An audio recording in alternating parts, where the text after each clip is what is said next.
पाठीमागच्या काळामध्ये आपल्या नाशिक शहरामध्ये ज्या काही दुर्दैवी घटना घडलेल्या आहेत, या संदर्भामध्ये CP महोदयांशी, त्यांचे सर्व वरिष्ठ अधिकाऱ्यांशी आज या ठिकाणी चर्चा झाली।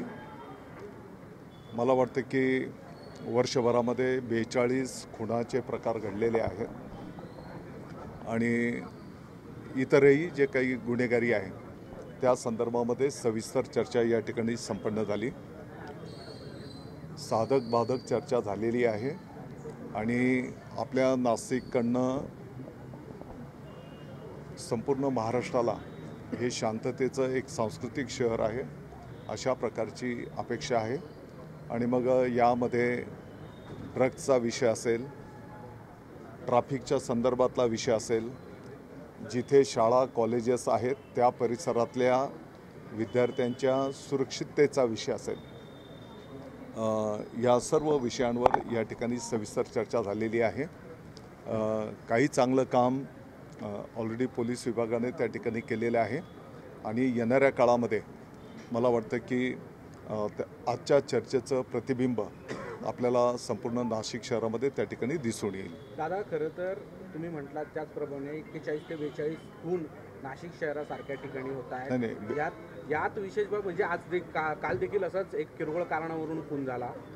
इतक्या किरकोळ कारणावरून खून होणं आणि पोलीस रस्त्यावरती असायला पाहिजे, तो पोलीस कुठेतरी नाही असं नाही वाटत। मला वाटतं की जसं आता तुम्ही म्हटले की काही ठिकाणी कायद्याच्या चौकटीत अल्पवयीन दिसत असेल, परंतु नशा करून ही मुलं त्या ठिकाणी खुनाच्या पर्यंतच्या घटना संपन्न करताना आपण पाहतो आहोत। आणि म्हणून या संदर्भामध्ये पण अगदी वरिष्ठ पातळीवरनं कायद्यामध्ये बदल करण्याचं विनंती त्या ठिकाणी केली जाते आहे। आता माननीय न्यायालयामध्ये सुद्धा अगदी आपल्या नाशिक पोलीस विभागाने त्या ठिकाणी जरी वयामध्ये तो कमी असेल परंतु त्याला वयामध्ये आहे असं ट्रीट करून, कारण त्याने ते जाणीवपूर्वक केलेलं आहे असं पण विभागाला त्या ठिकाणी आढळून आलेलं आहे आणि म्हणून न्यायालयाला सुद्धा तशी विनंती त्या ठिकाणी करण्यात आलेली आहे। तुम्ही म्हणता त्याप्रमाणे येणाऱ्या काळामध्ये रस्त्यावर आपल्याला पोलिसिंग त्या ठिकाणी दिसून येईल। ट्रॅफिकच्याही संदर्भामध्ये त्या ठिकाणी नियोजन करण्यात येणार आहे। त्यासोबतच नाशिक महानगरपालिकेला सूचना करून काही ठिकाणी खड्ड्यांमुळे पण ट्रॅफिक जाम होतो आणि मग त्याही संदर्भामध्ये ते खड्डे तात्काळ बुजवणं की जेणेकरून ट्रॅफिक सुरळीत राहील, रात्रीची गस्त वाढवणं, हे सगळे निर्णय आज झालेले आहेत। आपण भेटून म्हणजे आज नक्की सूचना दिलेल्या आहेत की काय नक्की करणार आहे पोलीस आयुक्तांना, आपण पुढे शिवसेनेकडून सूचना केल्या आहेत, इशारा केला गुन्हेगारी विषय शिवसेना किंवा असं पक्षाचा नाही आहे। मी जसं बोललो की आपल्या नाशिककडून संपूर्ण राज्याला एक शांतता असलेलं शहर म्हणून ओळख आहे आणि मध्यंतरीच्या काळामध्ये ज्या काही दुर्दैवी घटना झालेल्या आहेत त्या पार्श्वभूमीवर आज आमची चर्चा झालेली आहे आणि याचं प्रतिबिंब आपल्या सर्वांना ह्या 8-15 दिवसात दिसून येईल। दादा, यात राजकीय पक्षातले जे माजी नगरसेवक आहेत त्या सुद्धा यामध्ये इन्व्हॉल्व येत आहेत, म्हणजे जे गुन्हेगारी वाढताना आपल्याला पाहायला मिळते ती राजकीय गोळीबारामध्ये नाही। बघा, नाही ऐका, कुठल्याही गुन्ह्यामध्ये जो कोण असेल विषय पक्षांचा नाही आहे, जे कोण दोषी असतील त्याच्यावर पोलीस प्रशासन कारवाई करेल, कुठलाही पक्ष असू दे, कोण पण असू दे। यात पण राजकीय दबाव बिलकुल। आता तुम्हीच सांगितलं, जर दबाव राहिला असता तर कदाचित कारवाई झाली नसती। अनेक जे गुन्हे जे आहेत ते राजकीय सुडापोटी होतात असे देखील गुन्हे समोर आम्ही झालेल्या घटनांचं अगदी म्हणजे कोणत्या याच्यातनं ते घटना झालेल्या आहेत, काही किरकोळ भांडणातनं वाद होऊन मोठी घटना झालेली आहे, काही क्रिमिनल माध्यमातून घटना झालेल्या आहेत, त्याचा सविस्तर आढावा आज या ठिकाणी घेतलेला आहे। दादा, दुसरा विषय असा आहे की ट्रॅफिकचं तुम्ही ज्या पद्धतीने सांगितलं, अतिक्रमण मोठ्या प्रमाणात वाढलं आहे आणि त्यात पोलीस रस्त्यावर देखील असताना ट्रॅफिकचा मात्र प्रश्न मिटताना दिसत नाही आहे। नाही, निश्चितपणे महापालिकेला पण आपण सूचित करू रस्त्यावर लागलेली वाहनं असतील, अतिक्रमणच्या संदर्भातला विषय असेल तर या संदर्भामध्ये महापालिकेला पण आपण त्या ठिकाणी सूचित करू. थँक्यू. साहेब, बदली झालेले शिक्षक आहेत त्यांना कार्यमुक्त केले जात नाहीयेत, आंदोलन देखील शिक्षक करतायत. विषय असा आहे, आपल्या जिल्ह्याच्यासाठी जेवढी विद्यार्थ्यांची पटसंख्या असेल त्या प्रमाणात आपल्याला शिक्षक पाहिजेत. त्यानंतर त्या तालुक्यामध्ये विद्यार्थ्यांची जेवढी पटसंख्या असेल, शेवटी आपण सर्वजण कोणासाठी काम करतो? विद्यार्थ्यांच्यासाठी, बरोबर?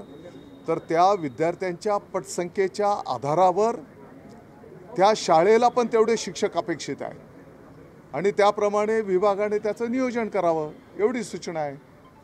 आणि विभाग त्या ठिकाणी नियोजन करतो आहे, त्याप्रमाणे नियोजन होईल.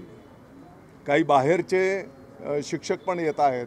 काही ठिकाणी प्रमोशनचा विषय थांबलेला होता, ते प्रमोशनचा पण विषय मार्गी लागतो आहे आणि त्या माध्यमातून त्या त्या तालुक्याला आता टोटल याच्या अगेन्स्ट कमी आहे तर कमी आहे. प्रत्येक तालुक्याला आपण कमी तेवढा बॅकलॉग देऊया, थोडंफार व्हेरिएशन समजू शकतो. परंतु एका ठिकाणी 20% शिक्षक कमी आणि काही ठिकाणी फक्त 5% शिक्षक कमी, तर हे पण योग्य नाही.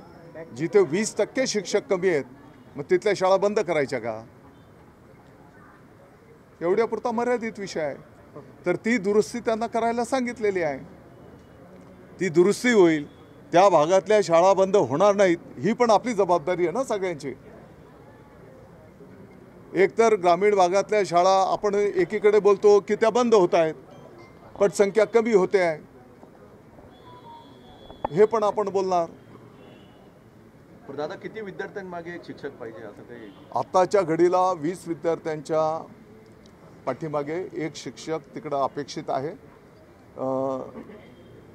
अर्थात मग वरचे विद्यार्थी संख्या बघून पण थोडी ॲडजस्टमेंट केली जाते.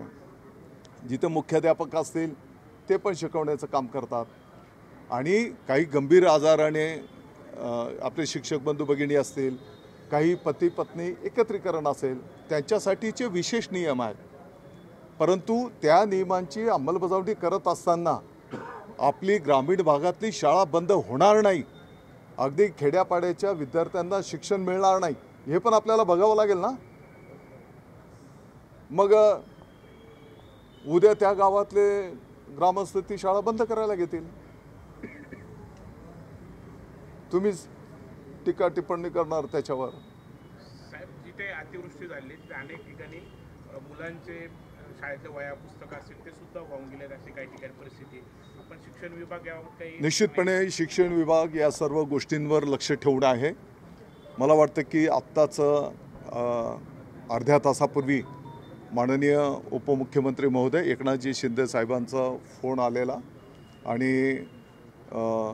एका तालुक्यातनं त्यांना फोन गेला होता की 12वीचे फॉर्म भरण्याची उद्याची शेवटची मुदत होती आणि तिथल्या विद्यार्थ्यांनी पालकांनी त्यांना विनंती केली की ही मुदत वाढवा. साहेबांचा आदेश आल्याच्यानंतर तात्काळ मी त्याचं चौकशी केली आणि या विभागाच्या अधिकारी महोदयांना त्याचं किमान 15 दिवस आत्ताच्या घडीला 12वीचे फॉर्म भरण्याच्या संदर्भातलं मुदत वाढवण्याची सूचना करण्यात आलेली आहे. मला वाटतं की काही ठिकाणी तुम्ही म्हणता त्याप्रमाणे वस्तुस्थिती पुस्तकं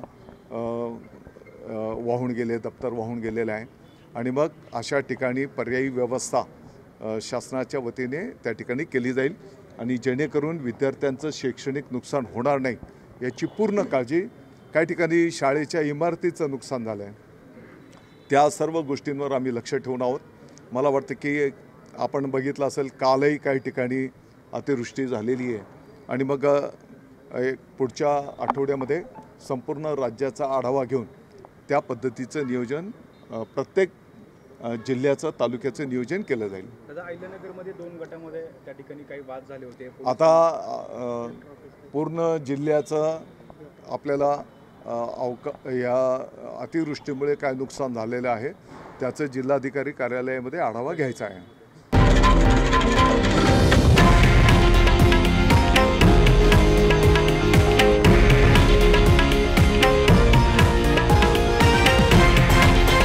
हे आहे देशातील नंबर 1 न्यूज नेटवर्क आणि आपण पाहत आहात TV9 मराठी, एकमेव.